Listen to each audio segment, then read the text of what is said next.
The author, Maria Simone Pharmakidi, is an ethnologist from Athens who completed this thesis as part of her Magistra Artium degree at the Albert Ludwigs University of Freiburg, Germany, in the winter semester 2013-14. Her academic background lies in anthropology and cultural studies, with a strong focus on healing, spirituality, and alternative social movements.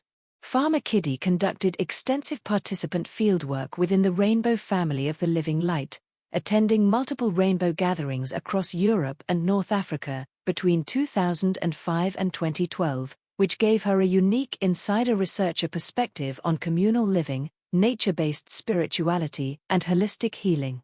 Deeply involved with the movement herself, she approached her research both experientially and analytically, blending ethnographic observation with theoretical frameworks from Victor Turner and other scholars of ritual and community. Her work reflects a personal and scholarly commitment to exploring how modern people construct meaning, connection, and healing outside institutional and commercial systems. This German-language master thesis, Healing Concepts Among the Rainbow Warriors, explores how people in the Rainbow movement, an anti-hierarchical, utopian festival culture that began in the U.S. in 1972, understand and practice healing, focusing on a raw food healing rainbow in Germany.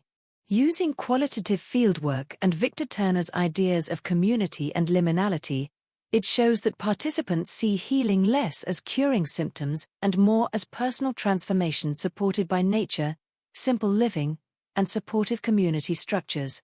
Key ingredients are immersion in nature, treated as a sacred cathedral, shared food circles, talking circles, music and song, and a range of workshops, from Qi Gong to Tantra, that help people feel accepted, express themselves, and bond as a group. Bodily practices, especially raw food diets and fasting, are framed as cleansing or clarifying, and are credited with emotional calm, mental clarity, and sometimes relief from ailments. Many contrast this temporary healed world with everyday civilization, saying the gathering offers a glimpse of peaceful, authentic living and a chance to rehearse kinder habits to bring back home. The study argues that Rainbow's success at fostering healing stems from its temporary, voluntary, and non-institutional form, which enables intense, spontaneous community without hardening into hierarchy, closely matching Turner's theory. The introduction of Maria Simone Pharmakidi's thesis sets the stage by explaining the purpose and scope of her research, to explore the healing concepts practiced by members of the Rainbow family, particularly at a raw food healing rainbow gathering in Germany. She introduces the Rainbow movement as an international, non-hierarchical community that promotes peace, simplicity, and harmony with nature through temporary gatherings. The section outlines her ethnographic approach, emphasizing participant observation and qualitative interviews as key methods, shaped by her own position as both researcher and partial insider. Pharmakidi also frames the study within the discipline of medical anthropology, ethnomedicine, defining healing not only as the treatment of illness but as a holistic process of personal, social, and spiritual restoration. Finally, she explains that the study will connect individual healing practices, such as diet, fasting, and community rituals, with Victor Turner's theories of community and liminality, which help interpret the rainbow gatherings as modern ritual spaces where transformation and healing occur. The theoretical chapter lays out two pillars. First, it reviews healing in medical anthropology as more than curing symptoms. Traditions like Ayurveda and Qi Gong are presented as preventive, holistic systems that link body, mind, spirit, and nature, attracting Western interest because they offer a broader sense of well-being and a way to balance life energy, Qi, through daily habits or meditative movement. Healing is framed as restoring the self and its social/spiritual ties, not just fixing a medical problem. Second, drawing on Victor Turner, the thesis explains community, intense, egalitarian togetherness, and liminality, in between, transformative states, as a counterpoint to fixed social structure. Using Euripides' Bacchae to illustrate ancient tensions between order and ecstatic, nature-bound community, Turner argues the healthiest path is keeping structure and community in fruitful balance, an idea the thesis later applies to rainbow gatherings. Research methods explains that the study used a mix of qualitative field methods, participant observation, interviews, comparative reading. Because healing is abstract and subjective, triangulating methods helped check and validate findings, and the author makes no claim to completeness. A key feature is the author's insider researcher stance. She explicitly analyzes the rainbow movement through Victor Turner's ideas, community, liminality, structure/anti-structure, and says being an insider let her notice fine-grained differences, for example, between the raw food scene and rainbow communities. Access came from long-term participation, first contact at the 2005 European Gathering in Germany, then gatherings in England, 2006, Bosnia, 2007, Finland and Italy, 2010, the Sahara in Morocco, 2010, Greece, 2011, Turkey's Peace in the Middle East Gathering, and more, culminating in the 2012 Raw Food Healing Rainbow in Germany. Permission to conduct fieldwork was sought in a heart-sharing circle, an emotionally charged moment that marked a transition into the researcher role, likened to an initiation/liminal passage. While interviews were arranged organically, so as not to disrupt daily life, some participants declined, and the use of a recorder was sensitive. The author explains how she gained access to the rainbow field and navigated the double identity of insider and researcher. She argues that being an insider was essential to understand rainbow perspectives on community, and to notice fine distinctions, for example, between the raw food scene and the rainbow movement, through Turner's lens. Without personal participation, these nuances would be hard to grasp. Her access rested on long-term involvement, first contact at the 2005 European Gathering, Germany, then England, 2006, Bosnia, 2007, Finland and Italy, 2010, the Sahara in Morocco, late 2010, Greece, 2011, and further meetings leading to fieldwork at the Raw Food Healing Gathering in Germany, June to July 2012. Permission to conduct research was sought publicly in a heart-sharing circle. The emotionally charged moment marked a personal threshold, highlighting that the researcher role in Rainbow carries no status and instead resembles an initiation into learning from the community. Methodologically, she tried to minimize disruption. Interviews arose naturally from conversations. Some people declined despite friendly ties, and the use of recording devices was delicate because rainbow culture discourages technology. Insider knowledge, for example, that status seeking is frowned upon and provokes conflict, helped her respect informal rules and sensitivities, making access smoother but also clarifying boundaries. She later returned in August to September 2013 to follow up on group dynamics and conduct an additional interview, incorporating informal communications that were relevant to the research questions. The section dwells on ethical tensions and identity testing. When she chose not to attend a Tantra workshop due to personal limits, she instead relied on interviews with participants. In one such interview, the co-facilitator challenged her, "Are you a real rainbow sister, or are you just playing this role for this research?" This crystallized moral issues about privacy and trust that an insider can access, and the risk of being seen as a spy if trust is abused.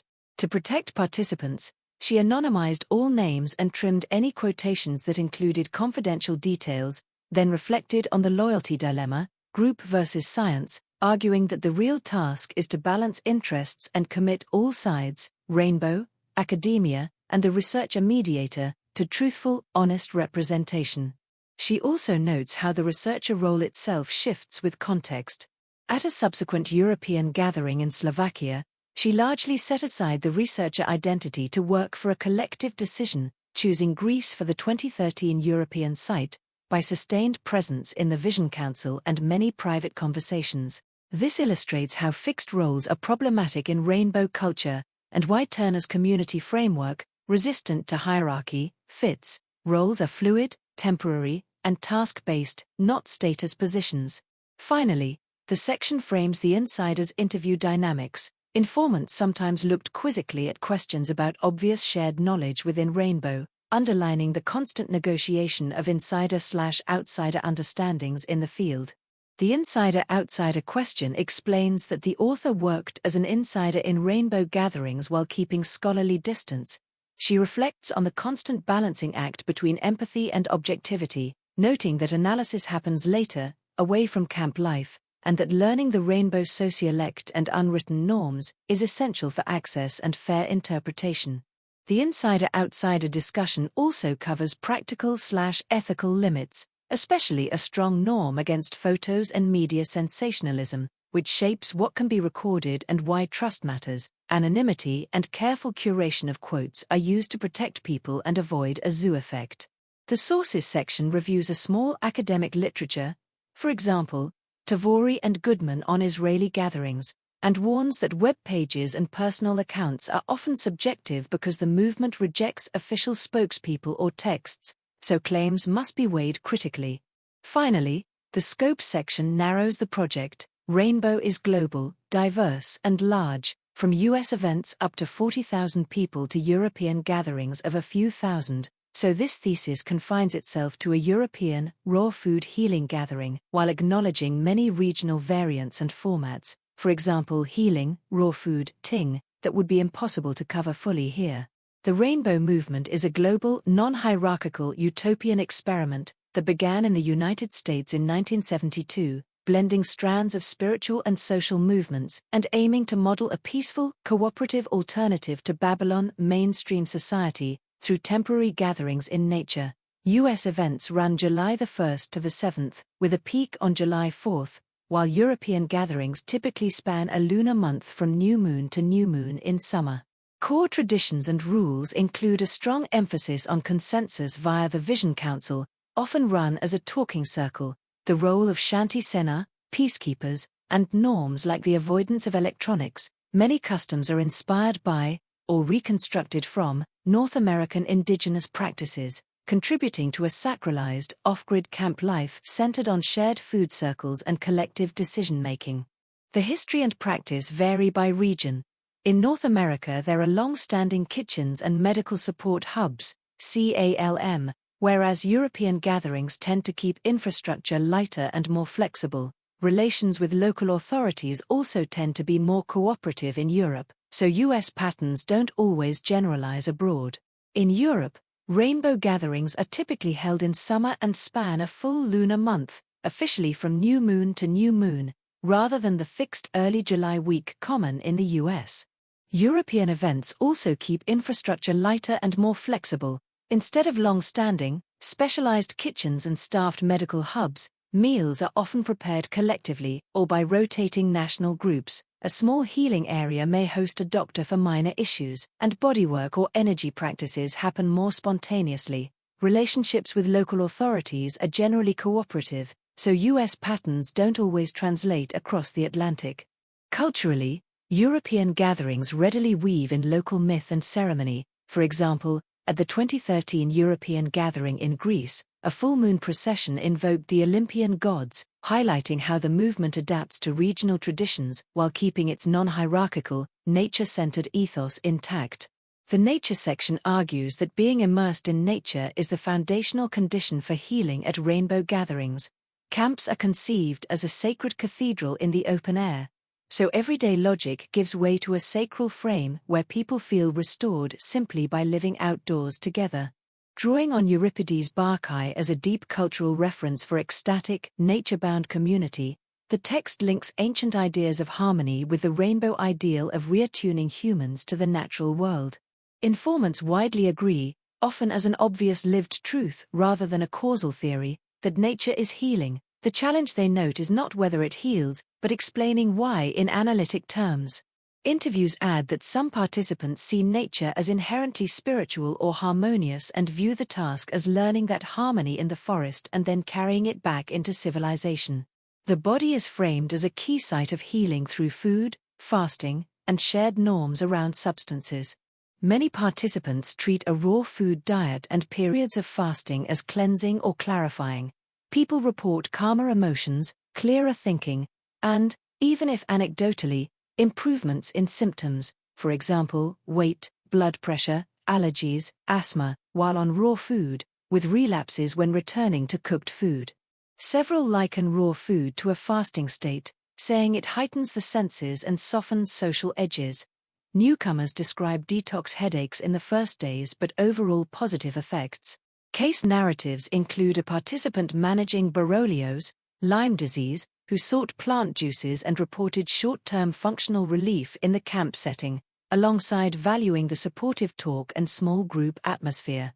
The section also treats healing gatherings and the community's stance on stimulants/drugs, situating substance norms within a broader aim of bodily and social harmony. Healing gatherings, stimulants, and drug definition traces how parts of the Rainbow movement responded to rising use of intoxicants and stimulants by creating healing rainbows gatherings that explicitly center sobriety and health.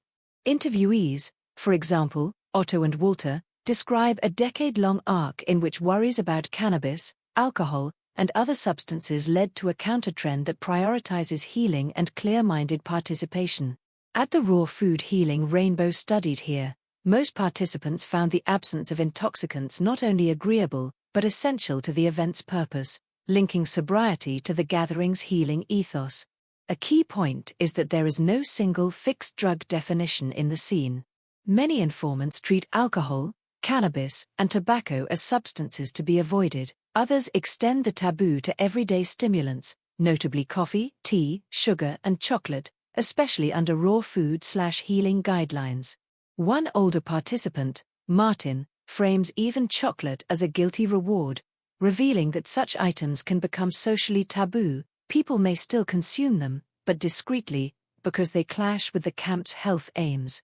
In healing rainbows, the default norm is avoidance. If a substance is addictive or undermines well-being, it should not be used, particularly in communal spaces, food circles, central areas, where norms are strongest. Interestingly, the chapter also shows how strict rules can spawn small acts of resistance.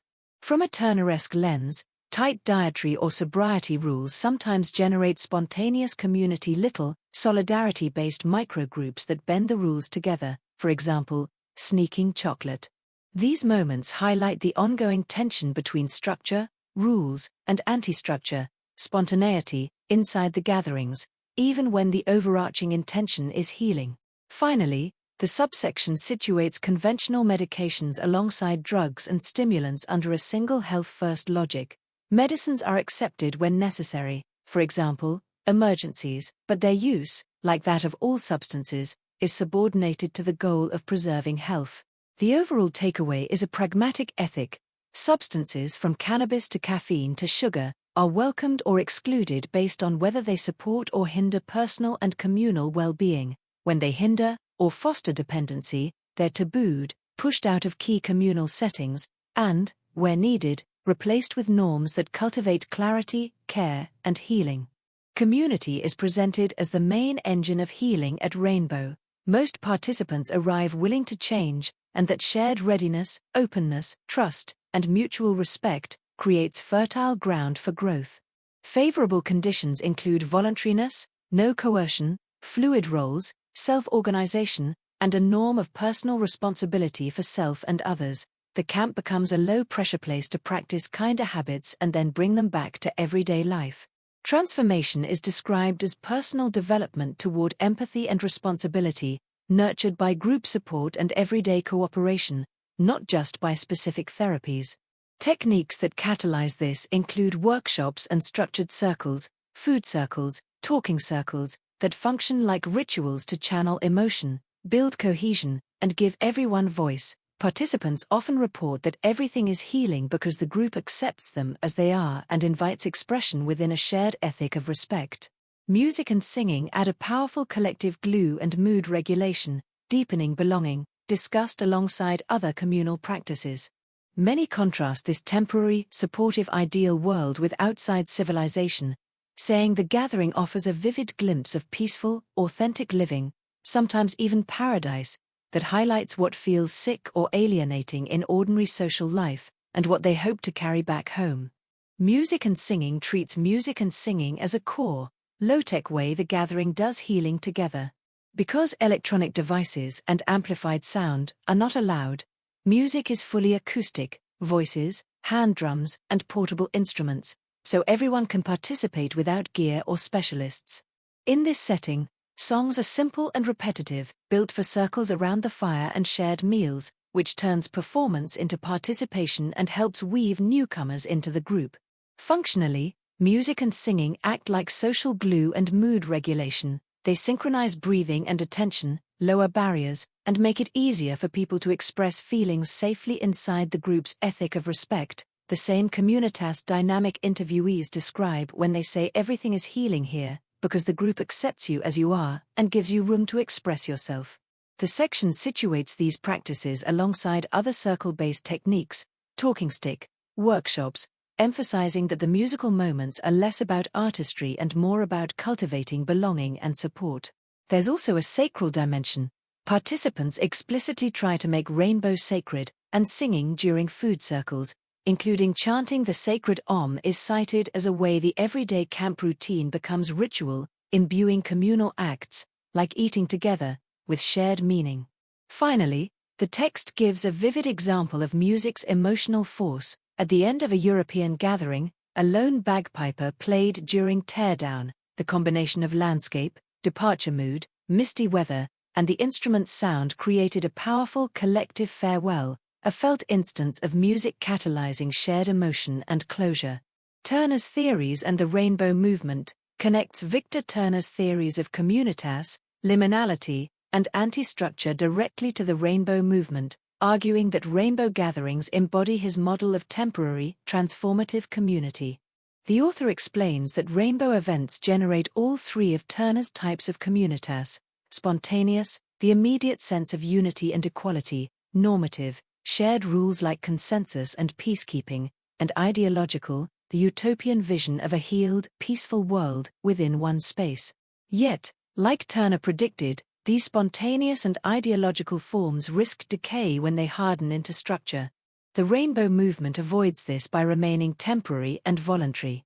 Gatherings dissolve after a moon cycle, preventing fixed hierarchies from forming. Their impermanence, what Neiman calls liberation from time, keeps them alive as recurring, ritualized moments of renewal rather than institutions. The rainbow itself becomes a metaphor for Turner's communitas, fleeting, visible only under certain conditions, and impossible to possess, yet deeply real to those who experience it.